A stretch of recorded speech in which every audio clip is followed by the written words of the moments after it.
Identifier, analyser, planifier, trader. Votre rendez-vous avec IG. Investissez avec les Turbo 24.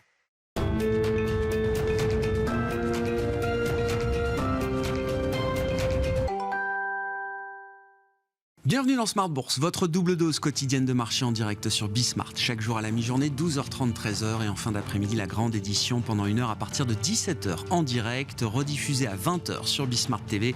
Émission que vous retrouvez en replay chaque jour sur bismart.fr et en podcast sur l'ensemble de vos plateformes. Au sommaire de cette édition de la mi-journée, l'idée d'une consolidation qui s'ancre encore un peu plus dans la tête des investisseurs avec désormais 4 séances de léger repli pour les indices actions en Europe qui ont repris, rappelons-le, 20% et plus pendant 2 mois à partir de début octobre jusqu'à aujourd'hui. Et donc cette consolidation semble tout à fait légitime avec un CAC 40 qui tourne autour de 6650 points à mi-séance aujourd'hui en Europe en légère baisse de 0,5%. Parmi les informations importantes de cette fin d'année, c'est la séquence sanitaire en Chine.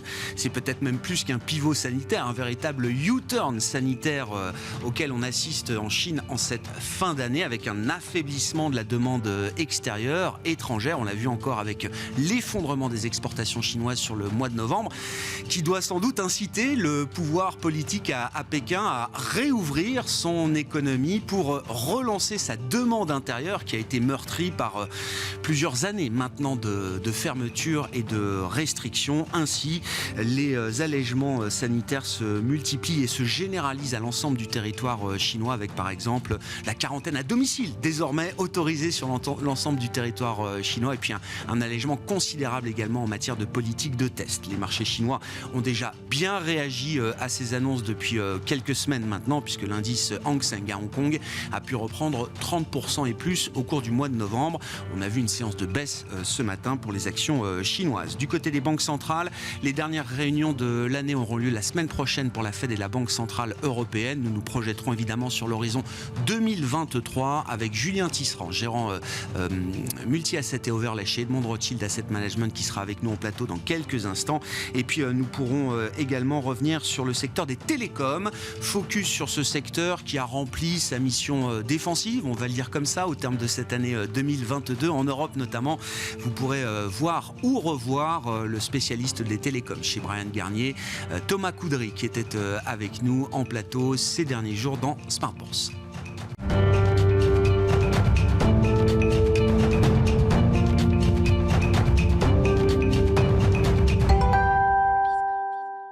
Mais d'abord, horizon 2023 et la question des politiques monétaires avec une nouvelle séquence qui a sans doute commencé pour la Réserve fédérale américaine et peut-être pour la Banque centrale européenne prochainement également. Julien Tisserand est à mes côtés en plateau. Bonjour Julien. Bonjour Grégoire. Vous êtes gérant multi-asset et overlay chez Edmond Rothschild Asset Management. Effectivement, 2022 restera l'année d'un resserrement monétaire des plus agressifs, des plus intenses depuis des générations maintenant. Néanmoins, les décisions de 2023 pour la Réserve fédérale américaine ne s'annoncent pas pour autant si faciles. Même si on entre dans une nouvelle phase, on n'aura sans doute pas 400 points de base de hausse de taux en 2023 du côté de la Fed.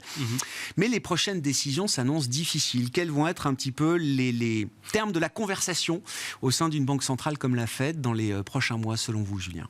Tout à fait, non, ça ne va pas être aussi simple que ça. On part, nous, dans nos scénarios, peut-être plus largement sur l'année 2023, sur une première phase de désinflation. Donc on va avoir des indices d'inflation annualisés qui vont baisser, passer de 8 à 10% à des inflations entre 4 et 5 à partir de la mi-année, qui va s'accompagner d'un pivot des banques centrales qu'on a pu commencer à voir dans les discours, avec des hausses de taux qui vont s'amoindrir au fur et à mesure du temps.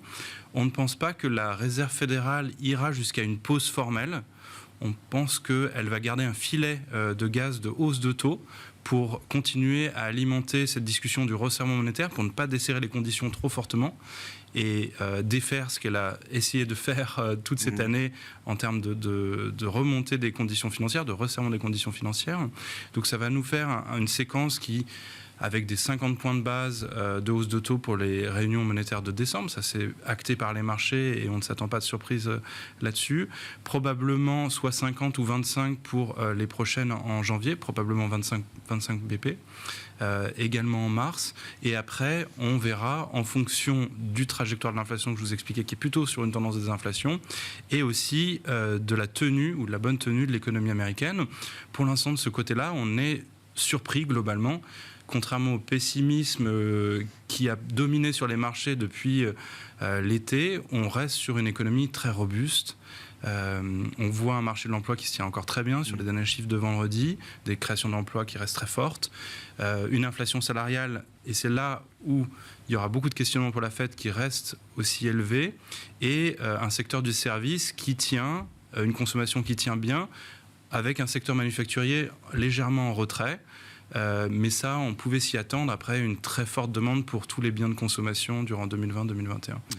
Ça veut dire que le risque pour la Fed... Alors, je mets de côté le scénario d'un crash de l'économie américaine. Il faut considérer peut-être cette probabilité, effectivement. Mais si on est dans l'idée d'un atterrissage en douceur ou d'une récession modérée, partant de niveaux de résilience importants que vous avez décrits pour l'économie américaine, le risque pour la Fed serait de se laisser aveugler d'une certaine manière par la première marche de désinflation qui va être spectaculaire, tout le monde s'y attend, et de se montrer peut-être trop rapidement complaisante par rapport à cette dynamique de désinflation.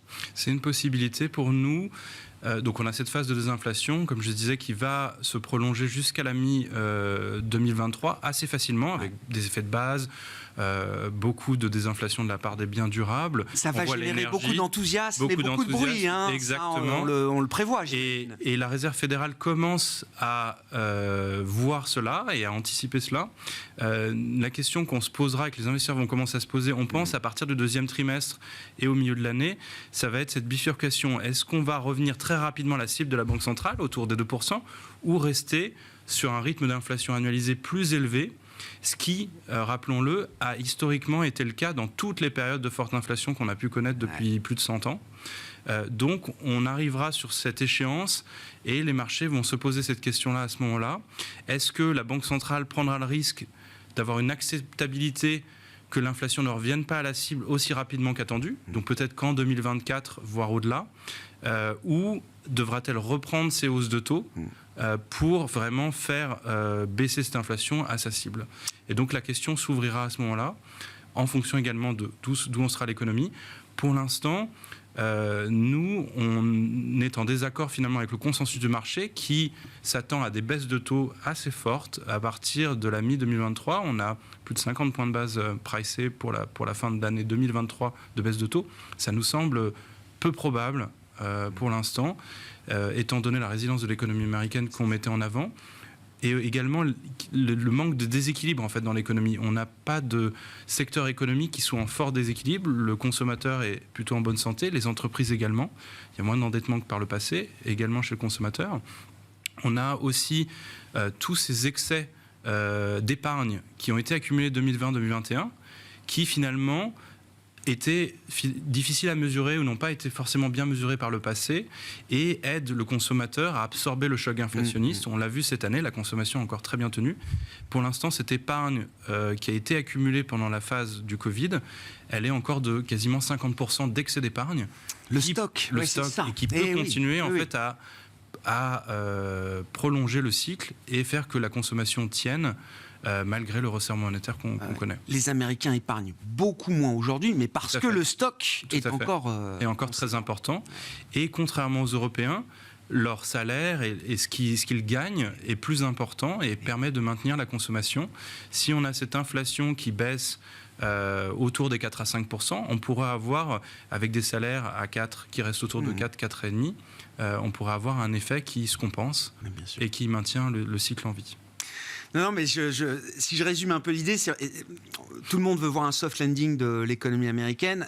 Il y a quelque chose de bancal à imaginer que l'économie américaine puisse atterrir en douceur et que dans la foulée, la Fed puisse baisser ses taux rapidement en deuxième partie de 2023. Il y a un point de contradiction dans le consensus de marché qui n'est pas encore résolu. Exactement.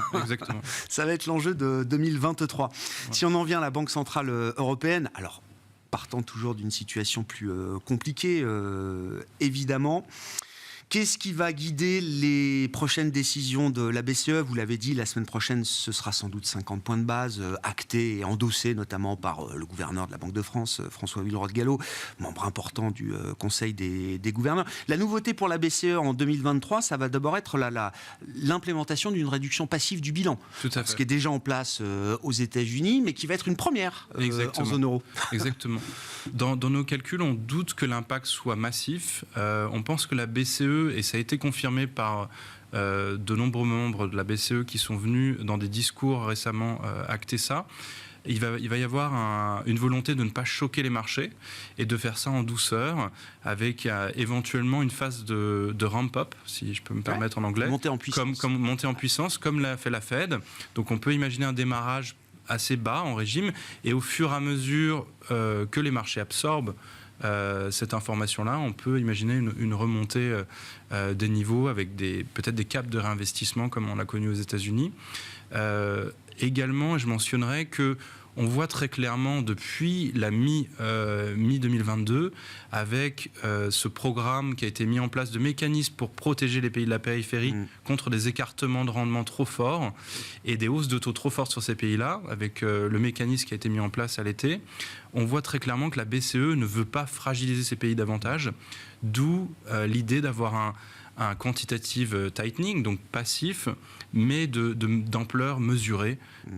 C'est clairement quelque chose qui veut être acté par les faucons de la BCE, donc notamment du côté de l'Allemagne très fortement, et en échange, un démarrage probablement plus tôt que prévu. On pensait peut-être un démarrage au deuxième trimestre, c'est probablement plutôt la fin du premier trimestre, soit février, soit mars, qu'on verra ce début de quantitative tightening. On attend une communication précise, sans doute, de la part de la BCE Tout à fait. sur ce Tout dispositif-là, à cet fait. aspect-là de la normalisation de la politique monétaire la semaine prochaine, le 15 décembre. Et je rajouterais que ça, dans nos stratégies d'investissement, de tout ce qu'on a pu dire à la fois sur ce quantitative tightening qui sera sûrement pas aussi massif qu'attendu, et des banques centrales qui ont pivoté, qui font des hausses de taux moindres que ce qu'on a connu, on s'attend à une baisse globalement, une stabilisation de la volatilité sur les taux d'intérêt qui a été très très élevée cette année. Et ça favorise pour nous un retour sur la sensibilité aux taux.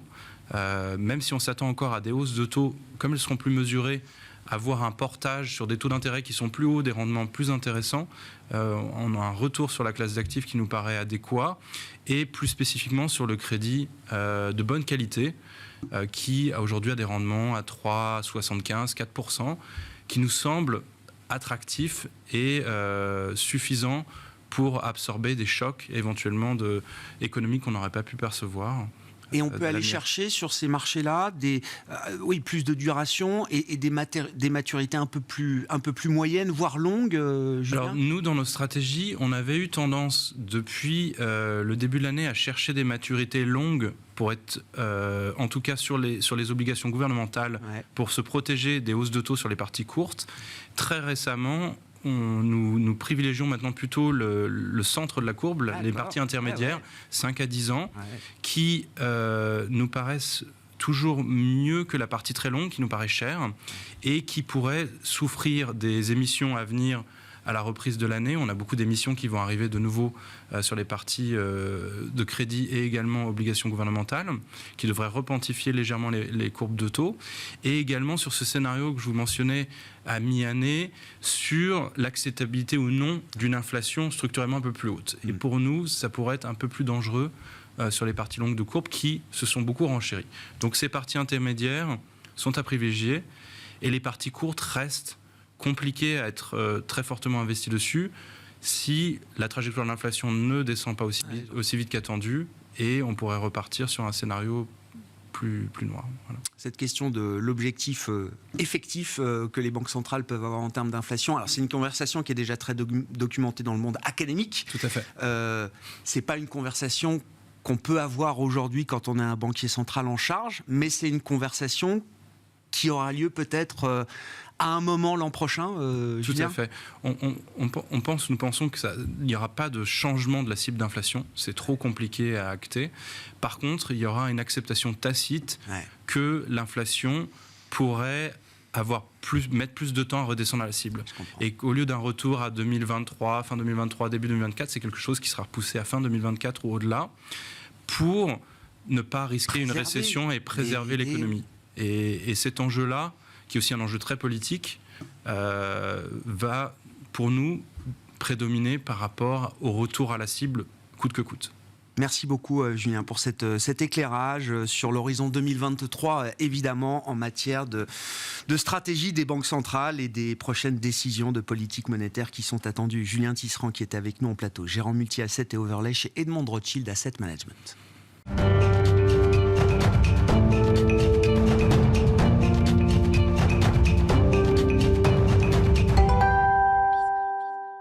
Focus à présent sur un secteur spécifique important de la cote européenne, notamment le secteur des télécoms, avec l'un des spécialistes du secteur, analyste chez Bryan Garnier, Thomas Coudray, qui était avec nous en début de semaine dans le quart d'heure thématique de Smart Bourse. Je vous propose de revoir l'intervention de Thomas avec cette première question. Est-ce que ce secteur des télécoms réputé défensif a rempli sa mission au terme de cette année 2022 ? Je pense que le mot peut-être qui correspond le mieux pour définir un peu le bilan de cette année sur les télécoms, c'est contrasté. Contrasté parce qu'en effet, sur la première partie de l'année, il a clairement joué son rôle défensif. Ça a été moins le cas sur le deuxième semestre, où les valeurs se sont un petit peu retournées. Si on regarde aux moyennes, ça a légèrement en fait sous-performé les indices sur l'année au total, avec en effet une grosse surperf sur H1, et puis les choses se sont tendues un petit peu sur H2. On a eu deux temps un petit peu. C'est vrai que le premier temps, c'était valeur défensive dans un contexte de crainte de récession, etc. Et puis peu à peu, les sujets de taux d'intérêt, de dette se sont un petit peu invités, avec aussi des risques sur la cost line de ces opérateurs liés aux effets inflationnistes. Donc voilà, et contrasté aussi parce que c'est très difficile finalement, comme dans beaucoup de secteurs, d'avoir une conclusion. Quand on regarde Deutsche Telekom, il doit être à plus 20% en year-to-date, là où Telecom Italia est à moins 50%. Ouais. Il y a une variance, on va dire, dans les perfs, une dispersion qui est très, très, très, très significative. Donc le stock picking joue son rôle ici. On le rappelle, la caractéristique de Deutsche Telekom, c'est son exposition au marché américain, qui est un marché en croissance à travers T-Mobile. Ouais, c'est ça qui fait sans doute le catalyseur ou le driver du cours boursier de... Mais un Orange, par exemple, a bien résisté sur l'année. Il est à peu près flat, on va dire, sur l'année, ce qui est un petit peu mieux que le CAC. Et c'est plutôt... il y a certaines valeurs télécoms qui ont vraiment joué leur rôle défensif sur cette année, clairement. Un des faits marquants aussi, d'ailleurs, de cette fin d'année, c'est la question de la consolidation des télécoms, à travers notamment l'idée du rapprochement des activités de Telefonica et de Hutchison, c'est ça, au Royaume-Uni. Ouais. Alors là, il faut suivre. Parce que c'est une bataille entre juges qui devient un peu compliquée. Si je résume, la Commission européenne avait quand même toujours l'idée que cette consolidation n'était pas très bonne pour la concurrence, si je ne dis pas de bêtises. Elle avait dit non. Elle avait dit non. Comme le veut la tradition. Et puis la Cour de justice de l'Union européenne avait rendu plutôt une décision favorable, qui avait d'ailleurs été saluée par le marché des télécoms, se disant tiens, quelque chose est en train de changer. Et puis en octobre, j'ai vu que l'avocate générale près de la Cour de justice de l'Union européenne recommandait finalement au tribunal de revenir sur sa décision, en recommandant peut-être de réviser son jugement sur l'idée d'une fusion. Alors les activités sont O2 et S3, c'est ça, les deux activités mobiles de Telefonica et Hutchison sur le marché britannique. Pourquoi ce cas est important, Thomas ? Alors, c'est important parce qu'on sait que c'est un peu un serpent de mer, la consolidation sur les marchés. Alors, il y a certaines opérations qui se font, les opérations de convergence fixe mobile, comme on les appelle, elles ne posent pas trop de problèmes. Maintenant, quand il s'agit de réduire le nombre d'opérateurs mobiles sur un marché donné, c'est plus compliqué. Et donc là, il y avait un espoir sur le marché que la Commission européenne infléchirait un petit peu sa position et que ce type d'opération deviendrait plus facile. Cet espoir était entretenu, en effet, par cette discussion juridique que vous venez de rappeler. Donc, et on a vu des opérations s'engager. Là, on a Orange en Espagne avec MásMóvil, on a cette fois-ci Vodafone et Hutchison 3 au UK aussi. Tout ça, avec cet espoir que ça aboutit favorablement. Donc là où la décision ou l'avis de l'avocat général de la Cour de justice est intéressant, c'est que il remet en cause dans une certaine mesure cet espoir qui avait naquis en 2022. Donc c'est toujours très difficile de conclure. Clairement, il faut rester très prudent sur ces opérations-là. Ça va être un sujet pour 2023. Hein. Voilà, est-ce que ces opérations que j'ai citées vont aboutir? Est-ce qu'il y en a d'autres? Et ça va être très lié, en effet, à finalement la décision finale que va être celle. Il y a un arrêt qui doit être rendu dans les 3-6 mois. Ouais, normalement, voilà, dans les quelques semaines, là, on devrait avoir des nouvelles là-dessus. Mais ce sera, oui, une décision fondatrice peut-être. C'est très regardé par l'ensemble du secteur. Fondatrice, je ne sais pas, parce qu'on sait que les choses peuvent toujours bouger plus ou moins, mais elle confirmera ou infléchira une position, et c'est vrai que ce sera une décision certainement importante pour l'ensemble du secteur. Oui, tout à fait. Dans les grands drivers qu'on peut imaginer dans le secteur des télécoms, il y a toute la partie infrastructure, Thomas, et j'allais dire, les choses sont déjà bien enclenchées, et les deals autour des infrastructures, des tours télécoms, pour dire la chose simplement, c'est quelque chose qui est engagé et qui devient assez standard aujourd'hui pour l'industrie des télécoms. Oui, rares sont les opérateurs, à ma connaissance, qui n'ont pas fait de deal sur que ce soit leurs infrastructures fibres ou leur tour en effet de téléphonie mobile.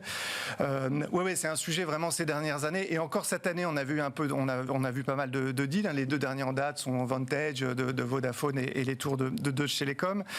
Alors. Il y a eu un petit ralentissement cette année parce que forcément c'était des deals qui étaient aussi, on va dire, entretenus par des taux très bas parce que c'était des deals qui présentaient des yields intéressants, des ROI intéressants, et puis il est souvent financé avec de la dette, donc c'était le contexte était propice, on va dire. Bon, ça n'a pas empêché les 2 derniers deals que j'évoquais de se faire sur des très bons multiples. Ouais. Mais on voit que Cellnex, qui est un des gros acteurs du secteur, annonçait qu'il allait faire une pause. Orange, avec sa fameuse filiale Totem, ses tours mobiles France-Espagne. On ne sait pas trop, on sent peut-être qu'il temporise un petit peu. Donc voilà, il y a un contexte macro qui est un petit peu moins favorable. Il y a aussi beaucoup de deals qui ont déjà été faits. Donc peut-être c'est quelque chose qu'on va continuer de regarder, mais c'est peut-être quelque chose dont il ne faut pas attendre autant l'année prochaine que ce qu'on a pu voir par le passé, clairement. Et le rationnel de ces opérations est toujours justifié, intéressant pour les opérateurs télécoms? Est-ce qu'on arrive à voir a posteriori un petit peu les fruits de ce type d'opération? Ça dégage des marges de manœuvre, j'imagine, sans trop de risques sur les infrastructures qui sont gérées par des gens qui savent les gérer? Oui. Non, je pense que alors il y a toujours des questions un peu stratégiques sur contrôler ou pas ces infrastructures-là. Je pense que pour toutes les industries, on est au début de l'histoire malgré tout, donc il va falloir voir un petit peu comment tout ça se passe. Non, les motivations de ces deals-là, elles étaient de 2 ordres en fait. L'un, c'était de générer du cash, de se désendetter pour les entreprises du secteur les plus endettées. C'est elles qui ont un peu tiré ce mouvement de deals sur les infras. Et puis il y avait aussi un autre aspect d'essayer d'aller cristalliser un petit peu de valeur pour des cours de bourse un peu en souffrance, des actifs sous-jacents qui étaient un peu sous-valorisés par les marchés. Donc il y avait ce double objectif. Bon, clairement, ça a aidé en effet certaines entreprises à lever du cash. Bon, Orange, lui, a été, je le citais tout à l'heure, a pris plus son temps sur ces opérations-là, mais lui en avait moins besoin aussi d'un point de vue bilanciel que avait besoin sans doute un Vodafone, un Telefonica ou autre. Donc voilà, les situations sont un petit peu différentes. Voilà, vraiment du point de vue opérationnel, on a très longtemps entendu les opérateurs dire que leur actif télécom était leur actif stratégique, etc. Bon, on a clairement eu un petit peu un changement de pied vis-à-vis de ça, un peu forcé par le contexte. Bon, je rappelle quand même, c'est important de le faire, qu'on parle de cession de tours mobiles ou d'infrastructures, de fibres, qui sont des infrastructures passives. Donc c'est pas là où il y a l'intelligence du réseau. Le pilotage ne se fait pas là. Voilà, le pilotage, la gestion du réseau reste aujourd'hui dans les mains des opérateurs pour la plupart des deals qu'on évoque ici. À propos de réseaux, d'utilisation des réseaux, où est-ce qu'on en est du débat de savoir qui doit prendre à sa charge l'utilisation de la bande passante? Alors bon, le particulier, on paye forcément une partie, mais il y a toujours l'idée qu'on aimerait faire payer des gros utilisateurs de bande passante, les streamers, les GAFAM au sens large. Et l'Europe est toujours en pointe dans ce genre de combat.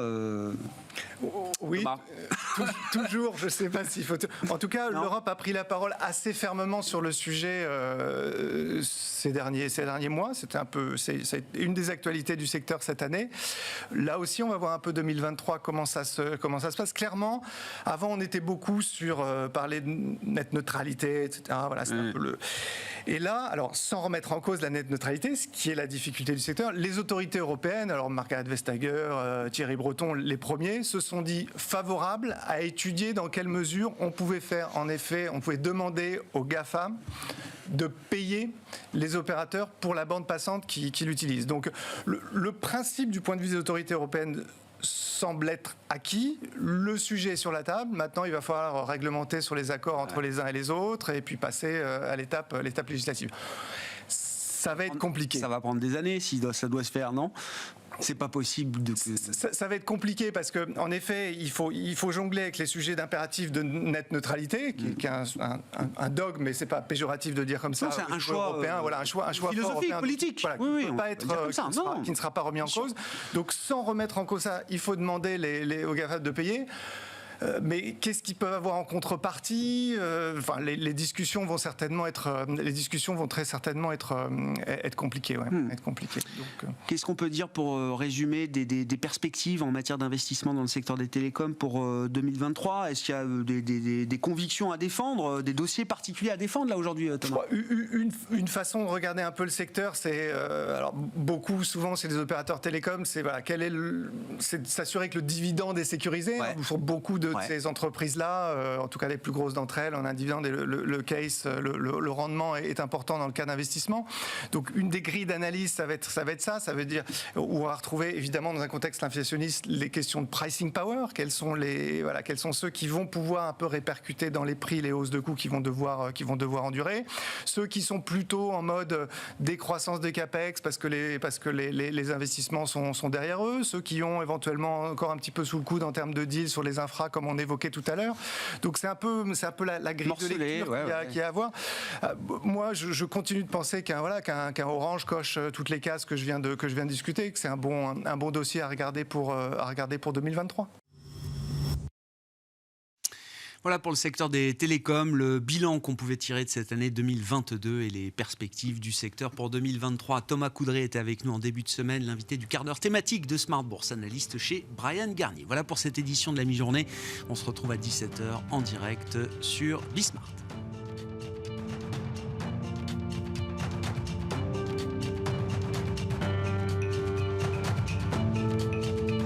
Identifiez, analysez, planifiez, tradez. Votre rendez-vous avec IG. Investissez avec les Turbo 24.